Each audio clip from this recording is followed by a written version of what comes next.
And I believe I showed you everything right now, the basics of using the vehicle. Let's go back to our API reference guide. Make this bigger.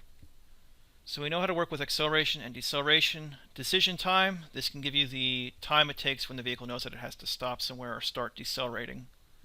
Interpolation, we talked about that. Length iterations, that's for the vehicle's segments, but we won't talk about that. Max speed, we got that. The offset of the vehicle. So you could offset where the vehicle actually starts and stops on its path. I think we won't cover that in the video, but maybe we can get to it. Path length, we talked about that in total time. Adding control points, you know how to add points to a path. Add orientation point. In most cases, I wouldn't recommend you use this. It's easier just to rotate the vehicle, which I showed you how to do. Attach wagons, we didn't talk about that, so I can cover that. And with those time and distance values, you should have enough information to work with some of these methods here, so you can calculate where the vehicle goes, what its vector will be at a certain distance, at a certain time, and so on. And offset path, we actually can cover that really quickly. So this method allows you to offset the vehicle's path. So instead of traveling on a straight line, you can say, hey, move to the right 500 millimeters instead of going just straight to that point. Let's do that now.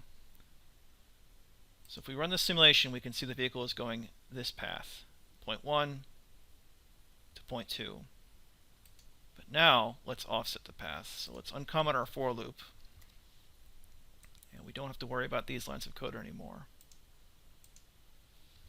And now after we define the vehicle's path, we can now offset it. That offset has to be a vector, so offset equals vc vector.new. And for the x, y, and z axes, usually you're going to offset along the y. I believe that's the radial or tangent of the path. So if we use a value of 500 for y and 0 for x and z, let's now use our vehicle object to call the offset path method